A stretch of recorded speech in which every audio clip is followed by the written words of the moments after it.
Nasa second week na po tayo ng pag-aaral natin ng bagong serie po natin na ang pangalan po ay The Only Gospel for the Whole Year. Nag-iisang ebanghelyo po. Wala na po tayo ipangangaral ito kundi itong ebanghelyo ito. Kaya po pag hindi ito ang ebanghelyo tinanggap mo, iba yun. Iba. Ebanghelyo. At hindi mo kaliligtas yun. Sapagkat itong ebanghelyo lamang ang makapagliligtas sa iyo. Sapagkat ang gospel po, ang mabuting balita, supposed to be to point you towards salvation. Ang mabuting balita, ang ebanghelyo ay magdadala sa iyo sa kaligtasan. Magtuturo sa iyo sa kaligtasan. Kung ang ebanghelyo na narinig mo ay naglalayo sa iyo sa kaligtasan, hindi ebanghelyo yun. Tama po mga kapatid? Pero sa totoo po mga kapatid, marami pong ipinangaral na sa halip na maligtas sa isang tao ay lalo pong napalayo. Bakit po? Ay sabi ng tao ay napakahirap naman palang maligtas. At dahil sa napakahirap palang maligtas, ang sabi na ba, hindi na lang, magtitiis na lang ako sa buhay ko dito, mag-i-enjoy na lang ako kung anong ino-offer sa akin ng mundo. Ay napakahirap naman palang mapunta ng langit eh. Napakahirap lang, napakarami palang gagawin, napakarami isasakripisyo, napakarami dito, ay hindi ko kaya give up lahat na yan. Kaya ayaw ko magtitiis na lang, i-enjoy ko na lang ang mundo. Kaya po, lumayo sa kaligtasan. Ang iba naman, gumibak na lala. Gibak na ako. Pagkakala ko yung konting nagkamali, hindi na ako maliligtas. Gibak na. Sino ka naman ang perfecto? Hindi gibak na lang. Bahala na. Doon na ako. Mag-enjoy na lang ng beer sa impyerno. Kala naman ay makakapag-enjoy ng beer sa impyerno. Kaya po, ang tunay ng ebanghelyo, supposed to be dapat, pag narinig mo, magdadala ka. Pag narinig mo, matutuwa ka. At tatanggapin mo, yakapin mo ang kaligtasan. Yun ang iyong magiging design ng puso mo ang kaligtasan. Kaya po ang ebanghelyo, mga kapatid, ay hindi pinagtatrabahuan. Ito'y tinatanggap na lamang. Amin mga kapatid, tandaan po natin, ang kaligtasan ay hindi mo pagsisikapan. Ang kaligtasan ay hindi mo pagtatrabahuan. Ang kaligtasan ay hindi mo pagtitikahan. Ang kaligtasan ay tatanggapin mo na lamang. Sapagkat ang kaligtasan ay bigaya ng sa atin ng ating Panginoon. Amin po. Balikan po natin yung ating binasa kanina. Yan po ay tayo nagsisimula na sa expository teaching. Binabasa po natin ang mga verse. Simula sa Galatians chapter 1 hanggang sa matapos po tayo, isa-isahin po natin pag-aaralan. At mabubuksan po sa atin ang napakayamang salita ng Diyos. Kala natin nung una, ito basta istorya lamang, basta isang sulat lamang, sir. Pero pag ito po mga kapatid, pag ito po mga kapatid ay hindi naman natin pinag-aralan, ay magugulat na lamang sa napakayaman na salita ng Diyos sa atin. Na sadyang buhay, nagbibigay buhay, at kailangan mo sa kasalukuyang panahon. Amin po mga kapatid. Kaya po ito pong binasa natin kanina, ang background po niya kasi mga kapatid, ay meron kasi po si Pablo, meron po kasi, nung nangaral po si Pablo sa mga taga-Galacia, meron po kasi mga kapatiran na mula pa sa Judea na nagtuturo naman. Pagkatapos ni Pablo na mangaral ng mabuting balita ng gospel ng kaligtasan na siya naman dadaanan natin at pinagdadaanan natin at dinaanan natin na napakahabang panahon mga kapatid. Tama po? Laki na natin naririnig. Ay pinagtuturo naman na sabi, unless you are circumcised, unless na ikaw ay magpatuloy, kasi mga hindi patuloy yung mga taga-Galacia eh. Unless na ikaw ay magpatuloy, sumunod sa custom ni Moses, sumunod sa utos ni Moses, hindi ka pwede maligtas. Hindi ka maliligtas, you cannot be saved. Aba, hindi napakabigat po nun. Akala ko ba ligtas na, pero kailangan pa palang maraming gawin. Bakit po nila kasi ginawa yun? Bakit po yung message na yun ay kanilang ipinangangalan sa mga ligtas na mga taga-Galacia na siyang nakarinig niya ng mabuting balita ni Pedro, ni Pablo. Yung na-minister na ni Pablo, sumingit po sila doon at nangaral ng bagong gospel, bagong turo, na sabi, kailangan mo sundin at gawin ang mga bagay na ito. Bakit po? Sapagkat sila ay umiiwas na sila ay ma-persecute din ng mga Jew, mga Hudyo. Ano po ibig ko sabihin dito? Inappear nila ang grace. Sabi nila, tinanggap nila kaligtasan. Tinanggap nila na kailangan mo ng pananampalataya, pero kailangan idagdag mong gawa. Yun ang kanila sinasabi. At pinuntahan nila, sinundan nila si Pablo sa mga itinuturo, pinagturuan niya at nagtuturo sila ng ganito. Paano sila nakapasok? Kasi sila ay mga Kristiyano din. Mga Kristiyano din, and yet, nagtuturo sila na kailangan mo pa rin gawin ang mga gawa. Pagkatapos po kapatid, kine-claim nila na sila ay pinadala din ng mga taga-Jerusalem. Ngayon tatanungin niyo ako mga kapatid, sabi naman nila, ano ngayon kung sila ay nagtuturo ng gano'n? Ito talaligtas na naman sila. Ay total, yung mga Kristiyano na nakatanggap ng mabuting balita na pagtuturo ng Pablo, ligtas na, ay ano naman ang importansya na balikan pa natin ito, mga kapatid? Sabi nila, as long as you believe in grace, ano naman ang masama kung magdagdag ka ng gawa? Ay, ikaw na may ligtas na, ano naman ikaw masama kung magdagdag ka ng gawa? Ito po ang sabi ni Pablo. Si Pablo mismo sumagot. Sabi po ni Pablo sa chapter 1, dinaanan na po ni Pablo, Pastor Pablo. Ay, Pastor Anthony. Ano ba yan? Pastor Anthony to last week. Chapter 1, verse 6, sabi niya, if we, or even an angel from heaven should preach to you a gospel, bago katuruan, mabuting balita ay ka, contrary to what we have preached to you, yun ay turo ko na hindi ayon dito. Let him be accursed. Let him be accursed. Kasi ano yung anathema, to be condemned or demoted to destruction. Bakit kailangan ganito katindi na yung magtuturo ng gospel na contrary doon sa gospel na naituro ni Pablo ay magmasumpa, sapagkat napakahalaga po na ang pure gospel of grace na binigay sa atin ni Diyos ay hindi makurap. Napakahalaga po na hindi malahukan ng gawa ang ginawa na ng Panginoon. Napakahalaga po na pure grace ang ating tanggapin kaysa yung grace plus works, sapagkat hindi na ito grace, hindi na ito biyaya ng Diyos. Kung meron ka bang kailangan gawin, because the only gospel is the gospel of grace. It is the gospel from God. Yung po title ng ating mensahe niyo. The gospel, this gospel of grace is from God.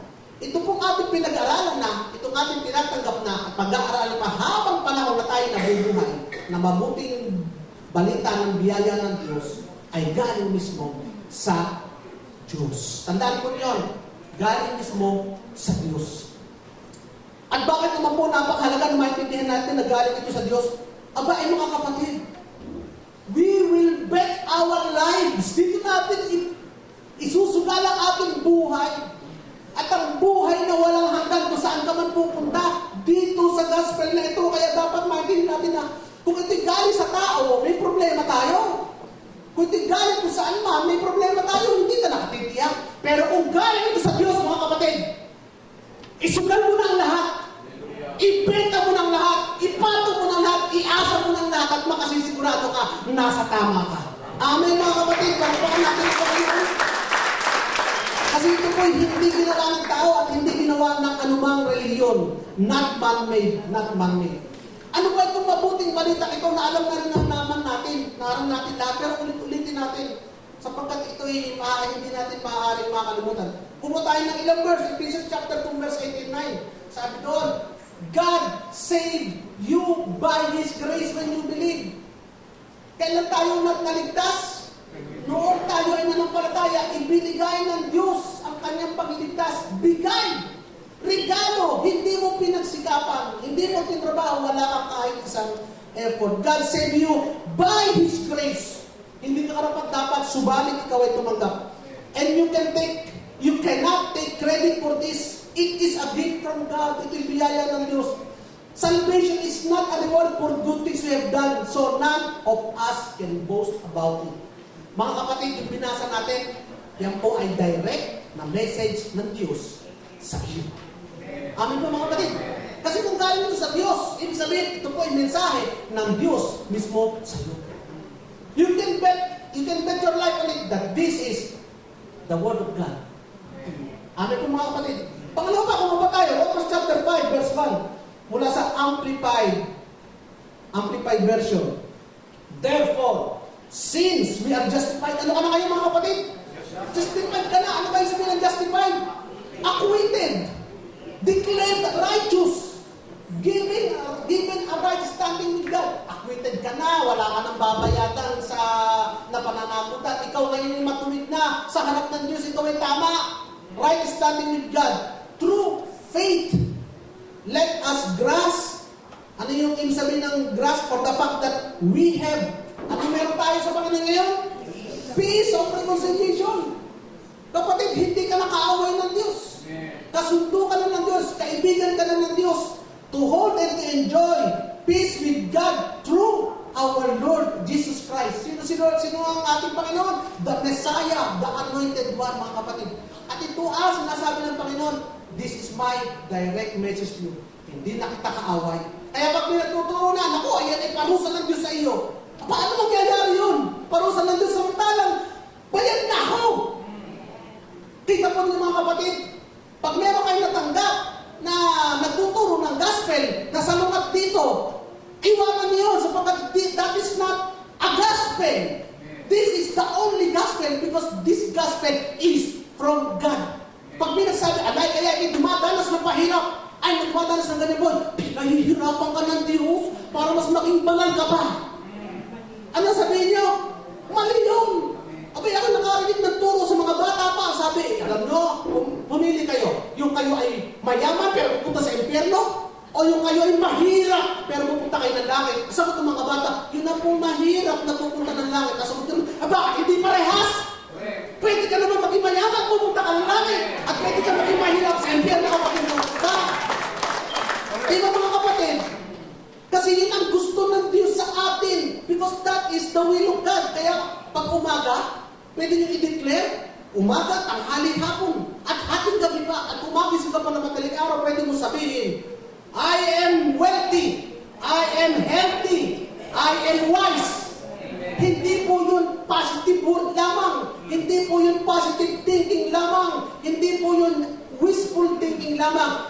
It is true. Why? Because number one, it is the word of Christ. Number two, it is the will of God. Number three, it was paid by Jesus. Number four, it was signed, sealed, and delivered to us on the cross 2,000 years ago. All we need to do is to receive. That is the gospel, mga kapatid. Yun po yung gospel na pinapangaral ni Christy, ni Pablo, because that is the gospel that came directly from God. The gospel is from God. Ang mabuting balitang ito ay galing sa ating Panginoon. Hallelujah. Sasabihin mo, alam mo, tumatanda na. Madami ng masakit. Totoo po yan. Ako yung madami ng naramdaman ng masakit. Pero pwede ko sabihin, no. No. Because I am healthy, I am wealthy, I am wise. Amen, mga kapatid. And you are backed up by the word of Christ. You are backed up by the will of God. You are backed up by Jesus has been paid for it. And you are backed up, signed, sealed, and delivered on the cross. Amen, mga kapatid. Sabihin niya, ala pero nararamdaman ko. Mga kapatid, pag nakakaramdam ka, lalo mo i-declare yan. Hindi mo sasabihin niya, pagka ikaw ay healthy na, sabihin niya, pag ikaw may maraming nararamdaman, ayaw mo talaga kapatid, no, pang nakikahit mo yung Kristiyan, hindi na ako nakaangat sa pagkakakuntang na ito. Ay, huwag yun na sabihin mo. Ito ngayon na sabihin mo, I am wealthy, I am wealthy, I am healthy, and I am wise. Bakit sasabihin mo ba yan pagka naandyan na? You are not walking by faith. Sasabihin mo yan kapag hindi mo nakikita, kaya mo nga sinasabi. Yes. Sapagkat yung katotohanan sinabi ng Panginoon magmamaterialize kayo sa iyo. Wala nang problema sa Diyos. Ang limitasyon ay nasa spiritual to physical. The transformation of something spiritual to something physical, that is the problem. And the problem is your face. Ay, ikaw. Because you are hindering the manifestation of the spiritual to the physical by your faith. Kaya, mga kapatid, this is the gospel. This is the gospel. Any other gospel that says otherwise, ano yung mga sinasabi? Dumadaan kapatid sa pagsubok upang ikaw mas lalo maging banal. Nakabanal ka ba ng pagsubok? Hindi. Narinig natin kanina, you have been justified by Christ. It is a gift from God. Pwede kang mayaman at banal. Pwede kang mahirap at ikaw ay mukhang demonyo. Tama mga kapatid? That is the gospel.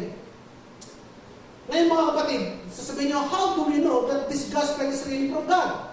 Ngayon, pag-aaralan natin isa-isa, mga sinabi ni Pablo. Number one, we know that this gospel is from God because there is an approval of God. May approval ng Panginoon. Basahin natin sa verse 10 ng ating pinag-aaralan. Tayo mga kapatid ay nasa Galatians chapter 1, verse 10 to 24. Verse 10. For do I now persuade man or God? Or do I seek to please man? For if I still please men, I would not be a bond servant of Christ. Natanong, ako ba ngayon ay nag-aaknak ng papuri ng tao, pag-approve ng tao, o ng Diyos? Sapagkat kung ako hinahanap din pag-approve ng tao, hindi ako pwede maging tagapaglingkod ng Diyos. Totoo po mga kapatid. Sapagkat there is always a conflict. If you are trying to please man, you cannot please the real master na kailangan mo. Bakit? Unang-una na lang, halimbawa, pag kayo mga kapatid, kayong lahat, bakit kayo kinakabahan minsan na tumayo dito? Mga aral, magsishare. Nasa isip nyo, baka hindi magkikatanggap-tanggap sa iba. Yung share ko. Baka pag nagpatang ako, hindi matama. Oo, joke ko yun, Golden Globe. Ang hirap kaya mga kapatid na ipipis mo yung mga tao, iba-iba naman. Ang karakter, iba-iba naman ang isip. Samantalang kung ang nasa loob mo ay yung isa lamang na, Lord, ikaw tawag ipiplis ko, I will preach this message. Because this message is from you. Hello? Eh, di ba, mawawala ng kaba?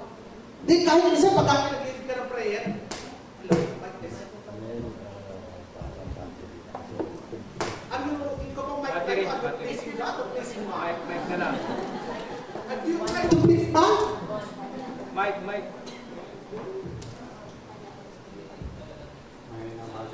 Battery na yun kasi Hello, mic. may Yeah, okay. Yeah, okay. Hello, mic test. Mic, test. Baka natin ang Panginoon. Ayan. Hindi malilimitahan ng technology. Hello, mic test yan. Nasaan ba ako? Yung, pagka kahit nag-pray ka, if you are trying to please man, sana nag-prayer ko maging maganda. Maganda sana yung mga grammar ko, English ko, tapos yung ending ko, ito, papalakpak sila, magpupulis pa. Pag gano'n nga sa mga kapatid, hindi ka makapag-pray. Hindi. Because ang isip mo, mag-serve sa mga tao. Hindi ka nasa-serve. Pero pag ikaw ay nasa isip, Lord, ako yung talagang ikaw at nakikipag-usap sa Panginoon. Natapos na prayer mo, balik naman, ano pinag-pray ko? Alam mo na, natapos na panalangin mo, pero alam mo na, nag-bless ka. Alam mo na, nasabi mo sa Panginoon na gusto mo. At yung mga tao, nakita mo na umiyak sa panalangin na ikaw ang nag-lead. Bakit? Sa Panginoon ka nagsasabi. You are not trying to please man. Amen? So, ganun din po mga kapatid si Pablo. Hindi po siya man-pleaser. Kasi ina-accuse siya ngayon ng mga Judaizer. Sabi ni Pablo, ay ikaw ba Pablo, now you have decided to be man-pleaser? Bakit? You are floating around the Gentile world. Umiikot ka saan? Sa Gentile world. At pinipreach mo ay inadequate gospel. Kulang. Pinipreach mo ba yan mga hintil na yan? Kasi hindi mga tuloy yung mga yan eh. Kaya ang preaching mo kulang. Hindi ka nag-preach na tungkol sa law ni Moses. Are you trying to please them para mawin mo sila? Are you trying to please them and preaching inadequate, kulang na gospel? Sapagkat sa tingin ng mga Judaizer na ito, ang kompletong gospel ay grace, faith, plus law. So are you now trying to please them by preaching them only grace? And sinasabi mo, they are no longer under the law? Yun ang accusation nila kay Pablo. Kaya sumagot si Pablo, I'm not trying to please men. Because if I please men, I will not be serving Christ. Hindi na ako maglilingkod sa Panginoon. At napakahalaga na ang concern mo lamang ay paglilingkod sa Diyos kaysa sa tao. Sapagkat unang-una, babaguhin mo ang mensahe mo. O kapag you're trying to please men, babaguhin mo ang mensahe mo. Sasabihin mo, ito kayo makaka-open kaya sa kanila. Hindi ko na sasabihin. O kaya, ano kaya ang mas maganda sa grupo nila? Yung mga grupo ng mga mahilig sa mag-joke para hindi sila umalis pero ako mag-preach pa rin. Ang hirap noon, mga kapatid. Mag-a-adjust ka lang ipipreach mo. At baka magalit yung isang grupo, baka may masabi pa. Pero mga kapatid, di ba nakakagalit yun? Na ikaw ay tinuro mo na ang paraan ng kaligtasan ay pagtanggap lamang sa biyaya at ang mga nakarinig ng mensahe nakaligtas sa pagkakabihag mula kay Satanas. Nakaligtas mula sa bihag ng kautusan. Pero may papasok na naman, may mga ngaral na naman na igagapos na naman yung pinalada ng Jesus. Hindi ba nakakagalit yun, mga kapatid? Ganun na lang naman ni Pablo na sumakit ang kanyang dibdib sa Sa mga tao ito, kaya nga sabi niya, let them be accursed. Mga kapatid. Because Pablo, ang loyalty niya is not to anyone but to Jesus alone and no one else. Because He is the only master. Wala na siyang ibang master. So, ito po mga kapatid, patama po ito lahat sa atin ng mga nagtuturo. Mga kapatid, ang master natin is si Jesus. Hindi mahalaga kung ano sabihin o maririnig sa atin. Ang mahalaga, masabi natin kung anong gusto sabihin sa kanila ng Panginoon. Amen. Sapagkat yung pag-ibig ng Panginoon, pagmamahal ng Panginoon, kung sa kanila nakaka-open, na sabihin na ikaw ay mapapahama kung hindi mo tatanggapin sa Jesus, let it be. Hayaan nyo silang ma-open because otherwise, ikaw naman ang accountable kung hindi mo sinabi ang pinasasabi ng Panginoon. Amen mga kapatid. Kaya po siya ay naglilingkod.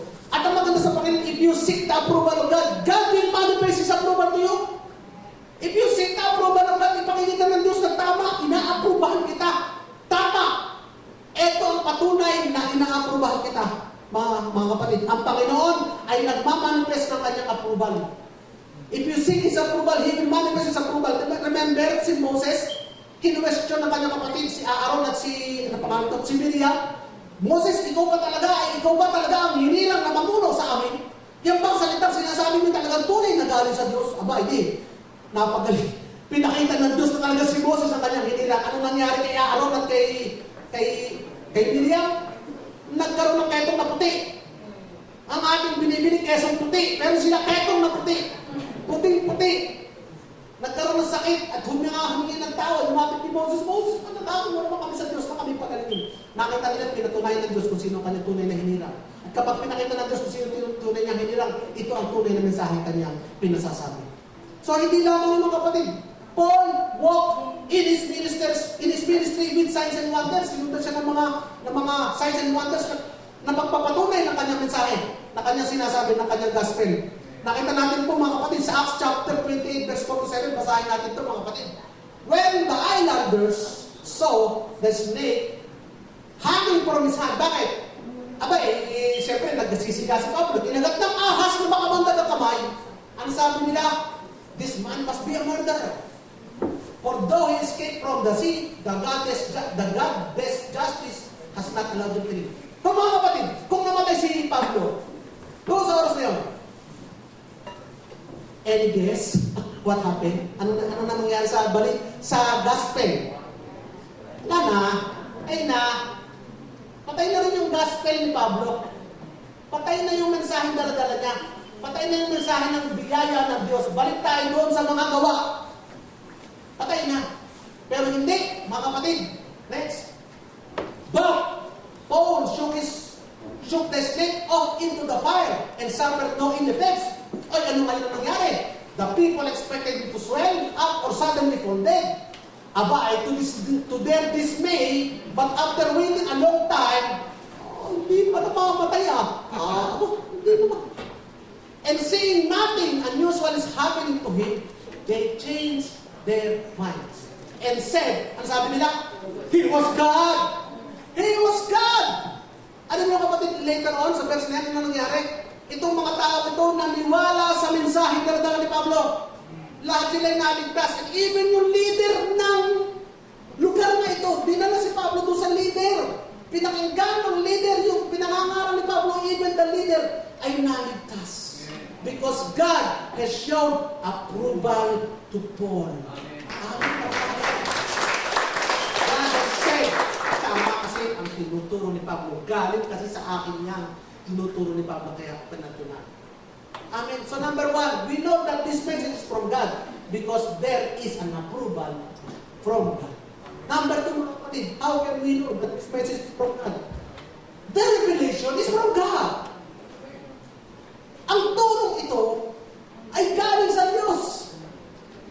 Basahin po natin mga kapatid, yung verse na ito, verse 11. Tayo po ay Galatians chapter 1, verse nagsimula sa 10 to 24, nasa 11 na tayo. At 11 o'clock na rin.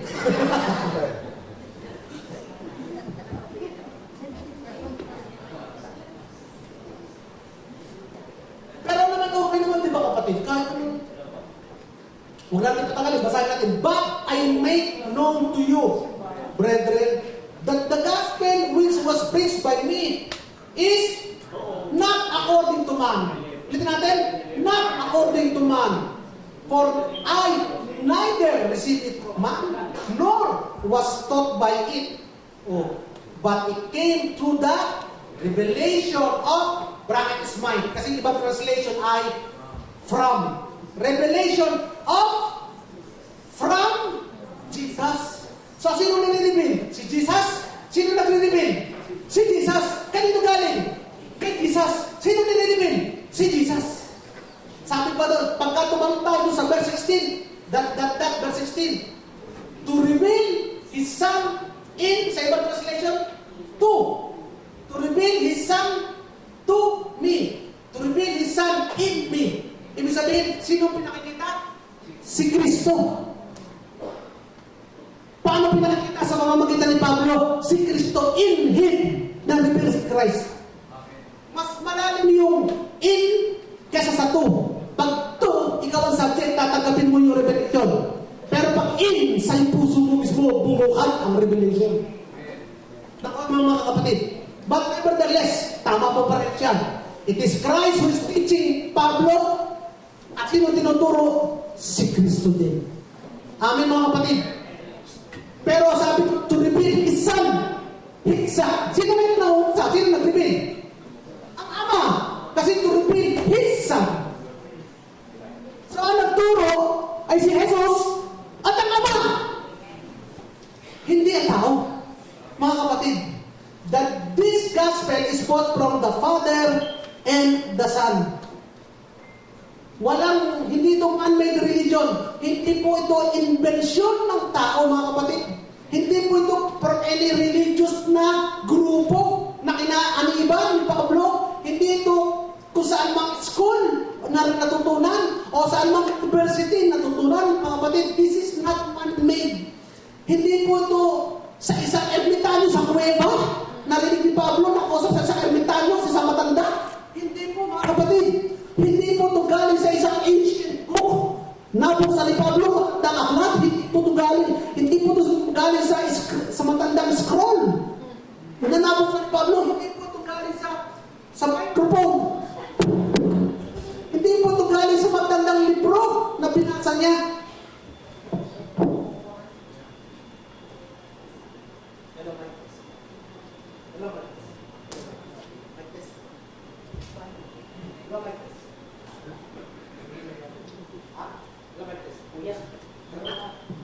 Hello, Mike Tess. Siya, magtatagal tayo. Sige kayo. Kasi niyo, Mike, tatagal tayo. Uulitin ko kasi yun eh. Yung mga hindi ko na kanin. So, hindi po ito basa sa lumang manuscript. Mga kapatid, even hindi po ito galing sa anghel. Wala pong espiritu na nagsabi kay Pablo. At anghel nagpakita kay Pablo na ito po ito. Sapagkat ito po ay directly mismo napakinig ni Pablo mula kay Jesus. Amin ba mga kapatid? Kasi po, pag binasa po natin doon, sabi niya, not influenced by man. Pero sa verses chapter 16, verses 16b.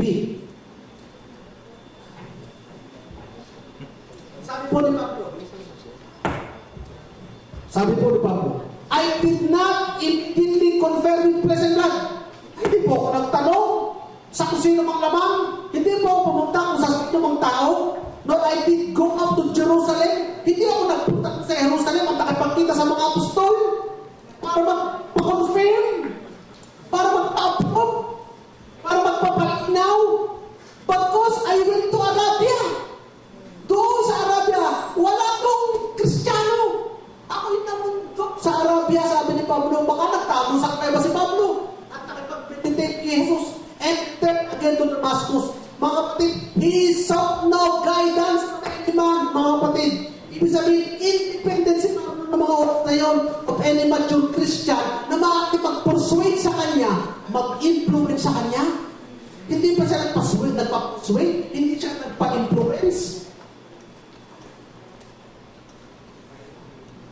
Bagkus nakipag-commune siya kay Jesus. Ano ang patunay natin na siya ngayon? Dati kasi si Pablo nakupo sa paanan, ganap Kasama ni Pastor din yun eh.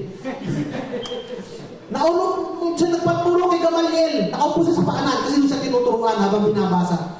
Ngayon, si Pablo nakaupo sa paanan ni Jesus. Ang tutor niya si Jesus. Dati ang tutor niya si Gamaliel, pero ang tutor niya dun sa gospel nito, si Jesus. Ano po ang verse natin sa 2 Corinthians? Madami tayong verse, pero tingnan natin ang sabi sa 2 Corinthians chapter 12, verse 2. Hindi ba kayo nahihirapan mga kapatid na napapakinggan ganitong boses ko? Paputol-putol? Hindi naman. Pero ako nahihirapan eh. Pwede ka naman. Hello, mic test.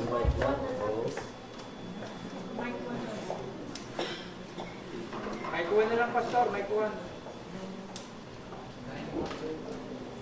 Aywa.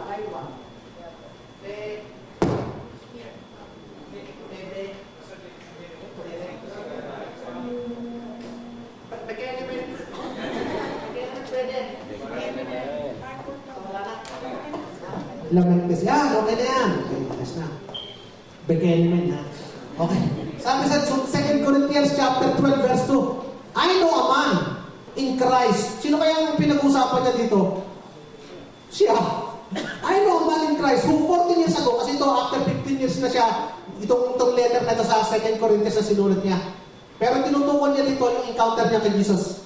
I know a man in Christ who 14 years ago was caught up to the third heaven. Abay, whether in spirit or in body, dinala sa third heaven. I was caught up to paradise. Wow! And heard inexplicable things. Nakita niya at narinig yung mga bagay na hindi kaya ipaliwanag ng tao. This surpassingly great revelation, napakadami niyang natutunan, nakita. Nakadaki-dakilang bagay na hindi niya pwedeng sabihin at hindi niya pwedeng ituro. Pero ang itinuturo niya sa atin ngayon, nakita niya. Amen. So kung ano yung nakita niya doon, itinuro niya ngayon sa atin. Ano yan? This is the gospel of grace. Hallelujah. So hindi ka ngayon, ano kaya nakita ni Pablo? Ito na, tanggapin mo na, ito ang nakita ni Pablo. Ito ang pinakita ng Panginoon sa kanya. What he saw, he now teaches us. So, kung sasabihin mo, Pastor James, ang lawin, na dapat, ang naturo ni si Jesus, ay dapat yung mga tinuro ni Jesus doon sa four books, ay dapat kaparehas. Tama? Ay dapat at least may similarity.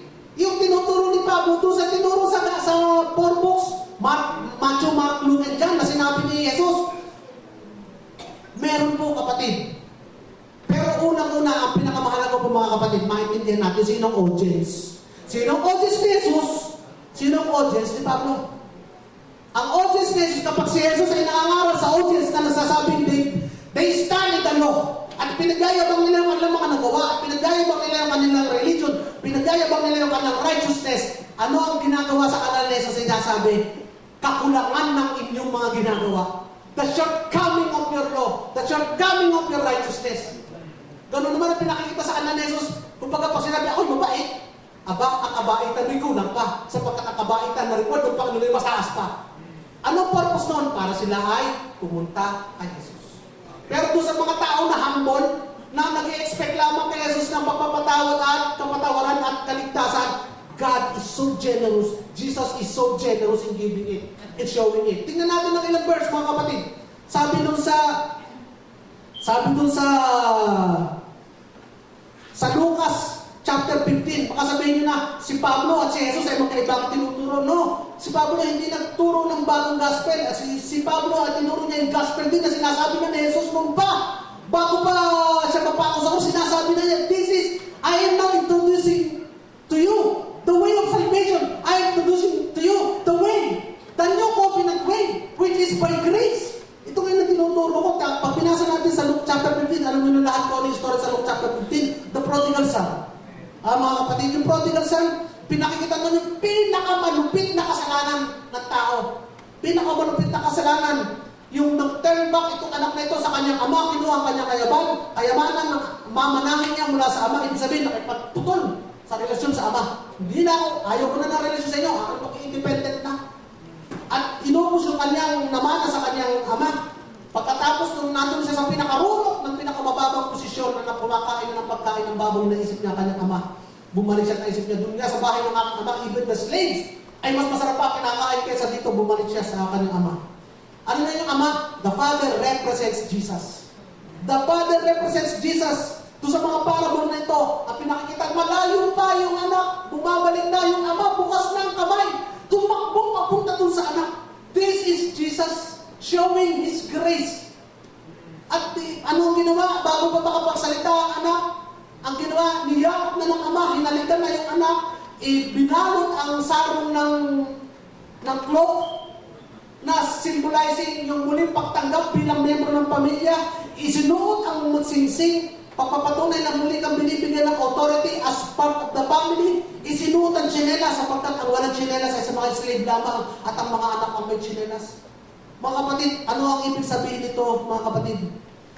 Christ fully embraced the sinner before the sinner can do anything to make things right. Niyakap na ni Jesus ang mga makasalanan bago pa ang mga makasalanan makagawa ng mabuti sa pagbabayad ng kanilang kasalanan. That is the gospel of grace. Di ba ito rin yung pinapangaral ni Pablo? Di ba ito rin yung narinig natin mabuting balita? A sinner coming to the Father, to Christ, will receive such grace. Sino ka man, mga kapatid, lumapit ka kay Jesus, tatanggap ka ng biyaya ng kanyang kaligtasan. Sapagkat ang lahat ng ito ay tinapos na niya sa krus 2,000 years ago. And this is for you. Amen, mga kapatid. Ano pa? Isang verse pa sa Lucas chapter 18. Dalawang tao na nasa templo na nagdarasal. Ano sabi ng isang tao? Lord, ako ay buti na lamang. Buti na lamang. Ako hindi tulad dito katabi mo rin. Ako ay gumagawa ko lahat ng mabuti. Ako nagbibigay. Ako sumusunod sa kautusan. Haba, I do all this righteous thing. Anong ginagawa niya? Nagse-celebrate siya ng kanyang moralidad. Nagse-celebrate siya ng kanyang mga nagagawa. Nagse-celebrate siya ng he is righteous. Nagse-celebrate siya ng kanyang mga accomplishment sa kanyang panalangin. Ano yung sabi naman yung isa naman? Ano panalangin niya? Lord, ako may mga kasalanan. Dinadago ko ng dibdib. Paawa ka sa akin ng pakabag ka. Pero pagkatapos nun, mga kapatid, sino ang tunay na tumanggap ng kapatawaran? Yung isa na nagsabing, Lord, ako po ay kailangan ko ng kaligtasan, maawa ka at mahal. Anong ibig sabihin, mga kapatid? Salvation comes to the humble as a gift of grace. Without merit, without works. Sino ba talaga tunay na dapat tumanggap sa atin, ha? Abay, di ito sumusunod. Abay, di, tutukod. Ay, sige, pasok ka na. Ikaw na may mabait, sinunod mo lahat. Pero hindi. Dahil pinagmamalaki mo yung nagagawa, hindi ikaw ang tumanggap. Itong hindi karapat-dapat, walang nagagawa ang tumanggap ng aking biyaya ng kapatawaran. Isn't it the same thing that Paul is preaching? Di ba ito rin yung same gospel na pinapangalan Pablo? Kaya, the gospel of grace, sasabihin nyo, is not a new thing. It is the same gospel that Jesus is preaching. Only, it depends to the audience. Sino ang tagapakinig? At nung tayo ay nasa bagong tipa na lahat na tinuturo, siyempre ni Pablo ay tungkol sa bagong tipa ng mga tinapos na gawa ni Kristo na. Nahin tayo ngayon ay tumatanggap na lamang, wala na tayo pinaghihirapan. Kaya nga sa Romans chapter 3 and 4, kaya nga sabi lagi dito ni Pablo, it is by faith, by faith, by faith. It is by grace, it is by grace, by grace, by grace, through faith, through faith, through faith. Not works, not works, not works. Paulit-ulit mga kapatid. Kaya nga sabi sa Ephesians chapter 2 verse 89, yung binasa natin kanina, for by grace you have been, ulit natin, for by grace you have been saved through faith, not of works. Ang linaw-linaw, not of works. It is a gift of God, not of works, lest any man should boast. It is the same gospel that Jesus is preaching. Amen mga kapatid? So this gospel is from Christ. Amen mga kapatid? It is a gift of God. This gospel is undeserved gift, a gift of grace. Yun yung good news of salvation, kaya ang gospel, kaya kapag binasa natin sa Romans chapter 3, we all have sinned and fall short of the glory of God. Dahil tayo nagkasala at lahat tayo hindi nakaabot doon sa katakilaan ng Diyos. Kaya tayo, we are hopeless para ma-attain yung ating salvation. And that God glorious loving grace dahil sa kanyang biyaya, we have to do is to receive and believe in His Son. At yan ang mabuting balita. That is the gospel directly from God to us. Amen mga kapatid. Kaya nga sabi ni Pablo, God is the justifier of the sinner. Sino nag-justify na sinner? God, not you. Not anyone else. Not anybody else. Not your works. Yun ang kaligtasan. It is a gift not earned. It is received. It is a gift of undeserved. Received by simple act of faith in which the sinner says, I believe in Jesus. Save me. The gift of God that gives the sinner to receive His salvation. Kaya ikaw kapatid na nanonood niyo, kung hindi mo pakilala sa Jesus, yun lamang ang requirement sa atin ng Panginoon, to believe and to receive Him. Inaanyaya kita sa isang maiksing panalangin ng pagtanggap. Sabihin mo, Panginoon, ako po'y isang makasalanan, mapapahamak ng wala ka, subalit salamat na lamang, ikaw na Diyos ay naging tao at namatay para sa akin, nagbayad ng aking mga kasalanan. Upang ngayon ako po, Panginoon, ay matuloy na matuloy. Mapatawad sa akin lahat ng mga nagawang kasalanan sapagkat itibinayaran mo sa krus. At ngayon, itinutuloy mo na ako po, Panginoon, na banal. At iyong niyayakap at sinasama sa iyong pamilya. Salamat po na ako ngayon ay may buhay na walang hanggan. Salamat po na aking pangalan ay nakasulat sa aklat ng buhay. Salamat po na ikaw ngayon ay nananahan sa akin. Ito ang aking panalangin sa pangalan ng Jesus. Amen. Amen. Kaya ikaw kapatid, kusulit ka sa isang panalangin ito mga kapatid. Ito yung grace. This is the gift of salvation. You are now saved. Amen. You are now in Christ. Pero din po mga kapatid, sabi sa verse 18, Then after 3 years, I went up to Jerusalem. After 3 years pa, to see Peter and remain with him for 15 days. But I saw none of the apostles except James, the Lord's brother.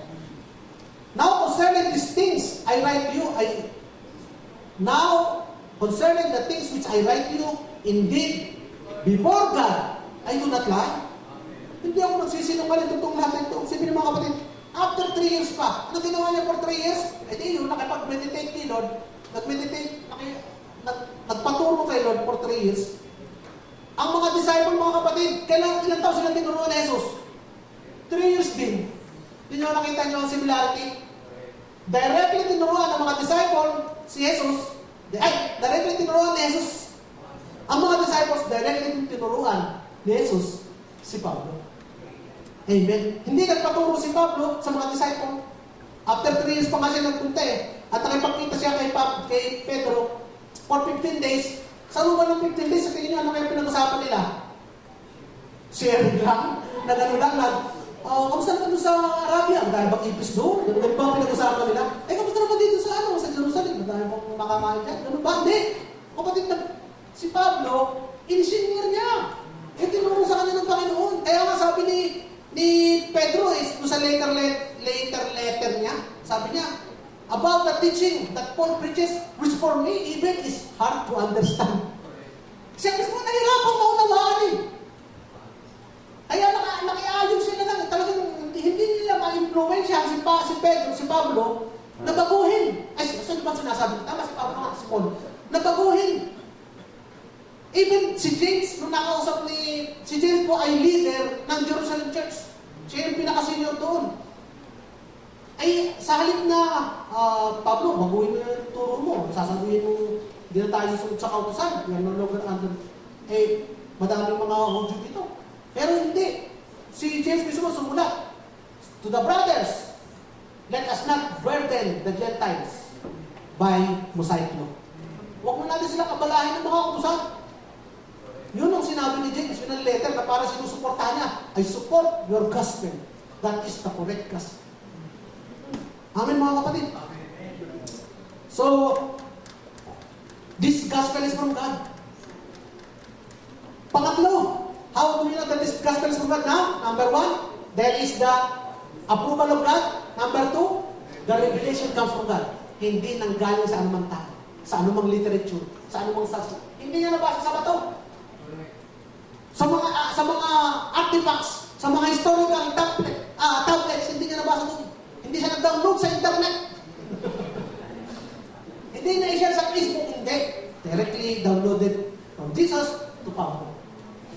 Pangatlo, because this testimony is proven by God's showing the power. Pinakita ng Diyos ang kanyang kapangyarihan sa pamamagitan ng gospel ito.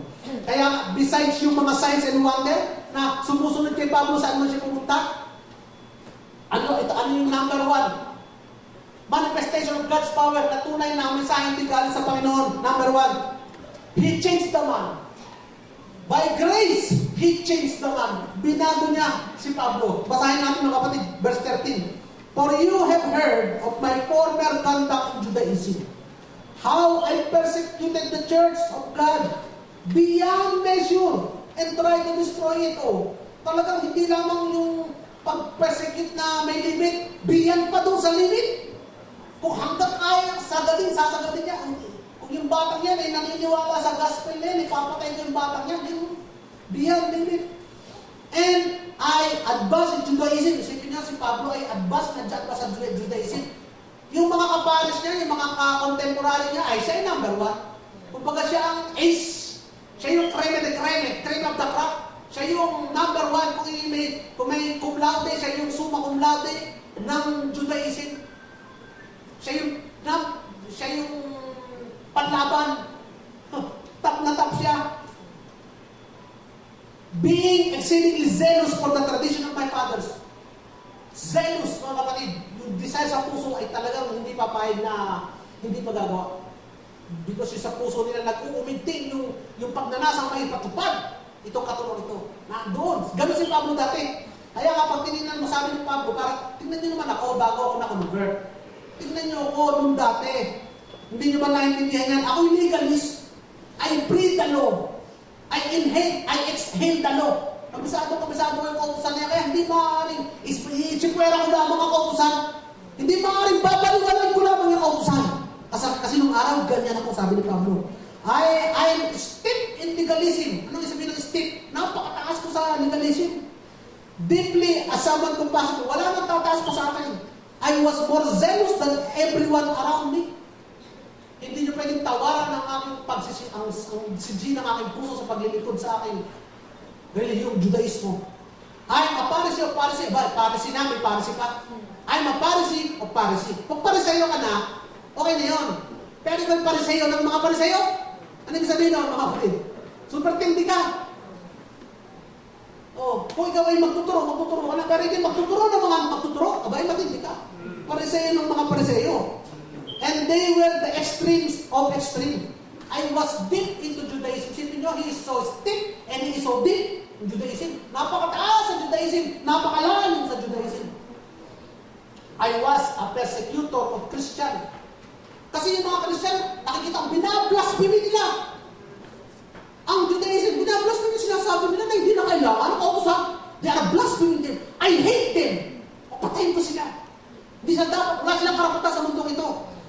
I was a legalist beyond other legalists. I was the most extreme legalist possible, and I was a persecutor. I was a fanatic. So, mga kapatid, nung sinabi ni Pablo na gano'n siya, sa palagay niya merong dadating, may magsasabi kay Pablo, ay Pablo, merong bagong katuruan, pakinggan mo, baka ikaw yung makukonvince ko. Ganun ba kadali? Mababago mo si Pablo, mga kapatid? Baka pag kayo lumapit, alam mo Pablo, may ibang paraan ng kaligtasan. Ano sabihin ni Pablo? Ikaw yung magtigil-tigil, pupungutan kita ng ulo. Sasabihin mo may ibang paraan ng kaligtasan. Ito yung alam ko, ito lamang. Pero may magsasabi, ano Pablo? May bagong katuruan, may bagong way. Jesus daw lang. Ano sa palagay niyo na blasphemer ka? Wala kang karapatang mabuhay. Papatayin kita. Di ba mga kapatid? Walang makapagpapabago kay Pablo. Walang masasabi. Baka naman Pablo, hindi mo palang napakikinggan ang the way, yung bagong turo. Hindi mo palang naintindihan yung madali dito eh. Baka hindi mo lang naintindihan dito, tatanggapin mo lang si Jesus eh. Baka hindi mo, alam na alam to ni Pablo. Kaya galit na galit si Pablo sa mga Kristiyano. May isipin mo, tatanggapin mo lang si Kristo, kakalimutan mo na kautusan. Ay, ito yung maliligtas. Hukdo ng galit ni Pablo. Kaya pinapatay niya yung mga Kristiyano, siya nangunguna. Siya nga pumunta sa mga leader ng ng sinabautay. Siya yung, may mga letter na siya, pina-approve na lang eh. Hindi siya sinabihan, Pablo, ito yung church. Hindi, ako na mismo. At ako na mangunguna. Kaya mga kapatid, ang tanong, may makapagbabago ba kay Pablo sa kanyang pag-iisip? Wala. Pero nabago si Pablo. Anong ibig sabihin nun? Kapangyarihan ng Diyos. Amen. Amen. Kaya nga, in the flesh, nilaglag na yung Judaism, nilaglag na yung kautusan, at sinabi niya, this is manure, ipot. Ipot ito, aking natutunan ito, ipot. At inimpress niya ngayon si Jesus. Kaya wala pong human explanation for that. Only the sovereign work of God sa miraculous level. Miraculous level. At doon sa moment na napaka-importante, He revealed His Son to me. Isipin niyo, ang ganda ng mga kapatid. Si Pablo nagsabi, He revealed His Son to me. Ibig sabihin, ina-acknowledge niya na si Jesus, whom He hate, even the name. Ina-acknowledge niya, God revealed His Son. Jesus is God's Son. Biglang nabuksan ang kanyang mga mata. Naunawaan niya na si Jesus ay anak ng Diyos. Si Jesus na kanyang pinapersecute, kung saan siya galit na galit, ay nirecognize niya. He is divine. He is God. Anak siya ng Diyos. Amen. This can only mean that this gospel is from God. Bakit? Kasi andun yung power ng Panginoon to change Pablo. Amen, mga kapatid. Pangalawa, mga kapatid, this gospel is from God. Why? He called the man by grace. Isa, He changed the man by grace. Ito, He called the man by grace. Basahin natin, mga kapatid. Verse 15. But when it pleased God, who separated me from my mother's womb and called me through His grace to reveal His Son to me that I might preach Him among the Gentiles. Mga kapatid, ano ba ang ginagawa ni Pablo ng mga oras na tinawag siya ng Panginoon? Hinahanap ba niya si Jesus para sambahin? Hindi. Hinahanap niya yung mga tagasunod ni Jesus upang patayin. Karapat-dapat ba siya tawagin ni Jesus? Hindi. Pero doon sa sandaling yun, doon siya tinawag ni Jesus. Mga kapatid, sabihin ko na sa inyo, kapag ka ikaw ay sinugo, ako'y nagsugo sa iyo, sabihin sa isang taong yun, ang isang mensahe, ganito ba? Sis, parinig ka. Okay, utoy, parinig ka. Sabihin mo nga sa taong yun, doon sa taong yun, bahala ka na. Ganun ba? Hindi. Kapag ako nagsugo, ang gasabihin ko, yung mensahe ko, sabihin mo sa taong yun, na mahal na mahal kita. Di ba? Kasi ako nagsugo. Kung ako nagsugo, anong dala mong mensahe? Yung mensahe ko. Amen, mga kapatid. Messenger ka eh. Hindi kita sasabihin sugo kung may sarili ka message. At yung papayag, may gawang sugo. Huwag ka pupunta doon, hindi naman nila pinasasabi ko sa iyo. Ano ka ga? Hindi pwede yun. Yung Pablo nagpapasabi mo, sasabihin mo doon. Ganon si Pablo, sinubusin ng Diyos upang sabihin ang message ng Panginoon sa atin. Hindi siya sinugo ng Diyos para sabihin ni Pablo yung kanyang mensahe. Sinugo siya ni Jesus para sabihin sa atin yung mensahe ni Jesus para sa atin. Nakita niyo po, mga kapatid? Ano po, mga kapatid, ang nag-compare sa man na who hate Jesus at who hate the Gentile? Galit na galit po ang mga Pariseyo ay ayaw ng mga hintil. Kasi hindi ka pamilya ng Diyos yan. Yan yung mga mamamatay taong mga hintil, mga tax collector yan, mga hintil yan. Yung Samaritano na lamang, yung half-breed, yung Gentile and Jew, ayaw na nila. Pero, what will compare ka man, na dalhin mo ang mabuting balitang ito ng kaligtasan, doon pa mismo sa mga hintil. Upang ibigin mo yung mga hintil, it is because of the calling of Jesus Christ. Ibig sabihin, mga kapatid, the message that we are hearing now, the message that Paul preaches, yung mensahe ng ating Pablo, na siya rin namin ipinapangaral sa inyo, this is a direct word of God to us. Amin, mga kapatid, palakpakan naman natin ang Panginoon. Kaya po si Pablo, he was called like the other disciple, directly by Jesus. He was given a message like other disciple, directly by Jesus. Mga kapatid, ano ba yung, bakit ba ganito? Ano ba kasi istorya? Let us give the background, story of Pablo. Paano ba siya tinawag? Maganda rin mga kapatid na maintindihan natin kung paano tinawag si Pablo. Acts chapter 26, verse 12 to 12. Ito mga kapatid. One time, the leading priest gave him permission and authority to go to the city of Damascus. On the way, bakit siya pupunta sa city of Damascus, mga kapatid? Para patayin ang mga Christiano. Okay? On the way there, at noon, I saw a light from heaven, brighter than the sun. It shined all around me and those traveling with me. We all fell to the ground. Sub sila sa lupa. Mga kapatid. Then I heard a voice talking to me in Aramaic. The voice said, Saul, Saul, why are you? Hindi naman siguro ganun. Saul, Saul, why are you persecuting me? Para naman multiyo ka. Para higante. Ho. Si Jesus pa rin naungusap. Saul, Saul, why are you persecuting me? You are only hurting yourself by fighting me. Ganda na sabi, you are hurting yourself by fighting me. I said, who are you, Lord? The Lord said, I am Jesus. Wow, I am Jesus. I am the one you are persecuting. Pagkatapos, nakasubsob si Pablo sa lupa. Siyempre, takot na takot yun. Stand up. I have chosen you to be my servant. You will tell people about me. Ito, basahin natin mga kapatid. What you have seen today, yun yung pagkakataon sa kanya. And what will I show you? So, hindi pa tapos. Nung siya tinawag, yun, napakilala si Jesus. Pero hindi lang yun, na revelation kay Pablo.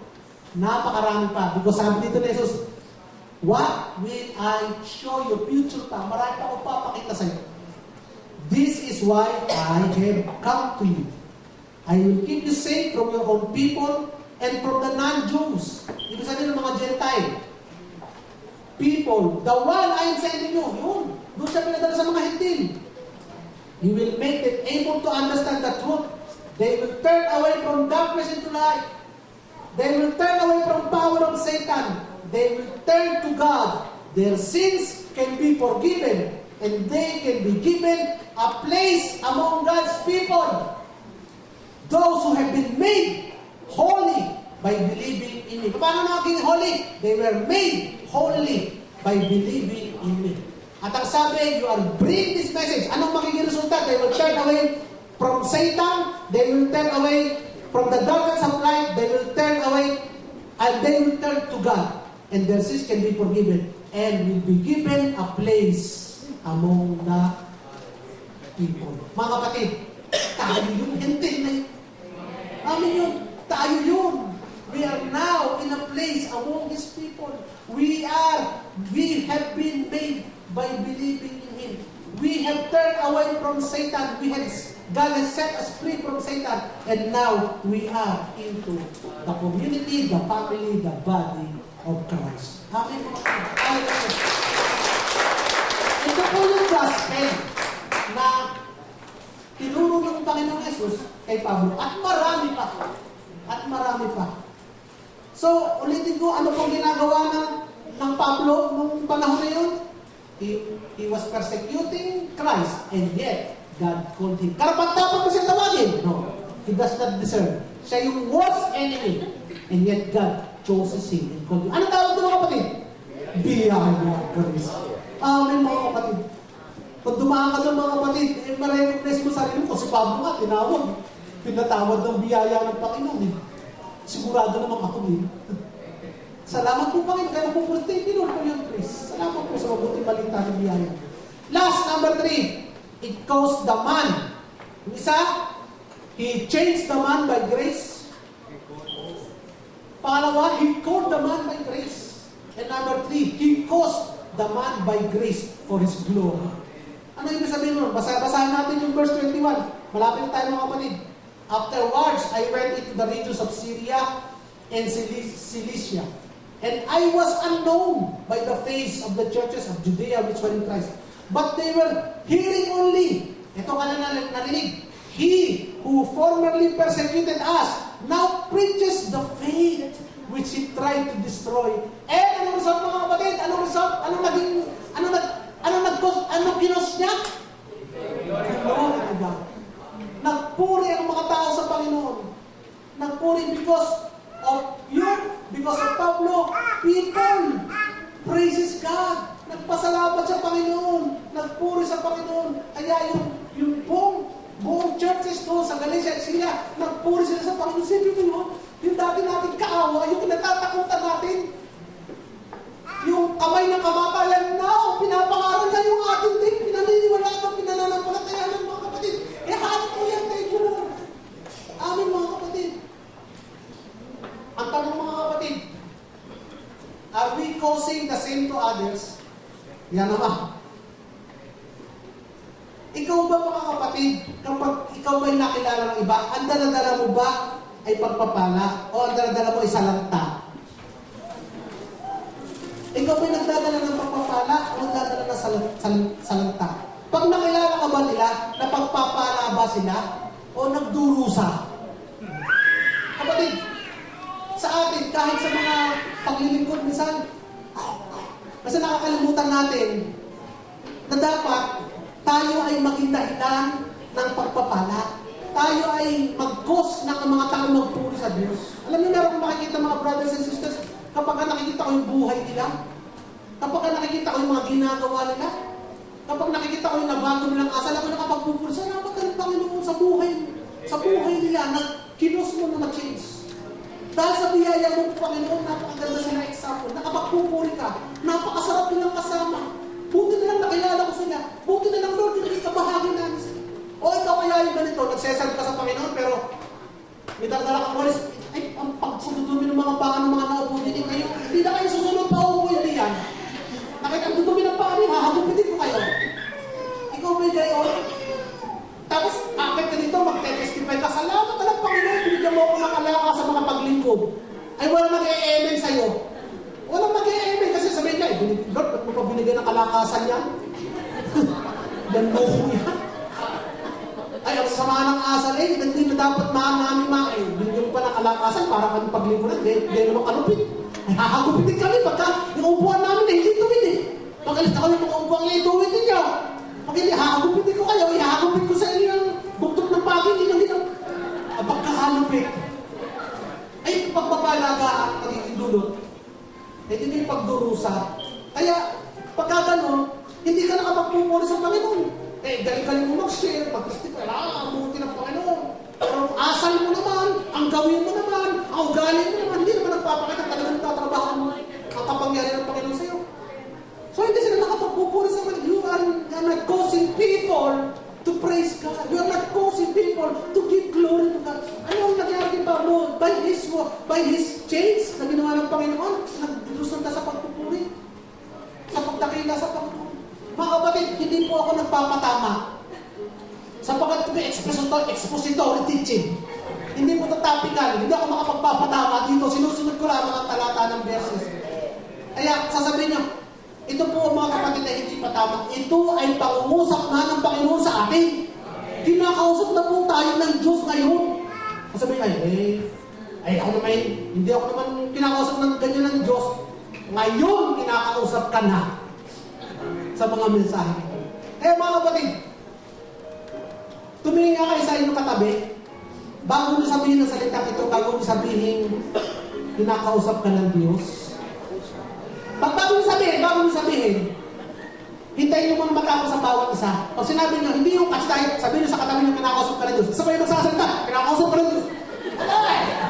Sabihin nyo na yung isa muna, kinakausap ka ng Diyos. Tapos kinakausap ka ng Diyos. Tapos mag-pause kayo, siguro mga 10 seconds. Lord, I'm listening.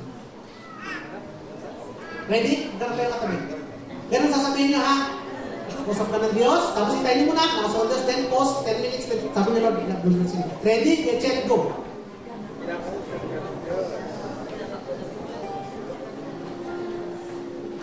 Pause. Lord, I'm listening. Speak. Usap ka ng Diyos. Alam niyo mga kapatid, this is not a word of condemnation from God. Sabi na, as Pastor James say, condemnation niya.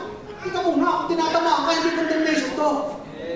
God will never condemn it. This is the word of love. Kaya sinasabi ng Panginoon, sapagkat mahal ka niya, sapagkat tinuturing ka niyang anak. Kung hindi ka niya anak, hindi ka niya sasabihin ng ganun. Because He wants you to walk doon sa mga lalakaran na yun. At pag may nakakilala sa iyo, they will give God glory. Pag may nakaunawa siya at may nakakilala sa iyo, magpupuri sila sa Panginoon dahil sa iyo. Amen, mga kapatid. Application, mga kapatid. Ano application? Alam niyo, mga kapatid, alam natin that this gospel is from God. Ano, mga kapatid? Dahil this gospel is from God, no other gospel is from God. This gospel is from God, the gospel of grace.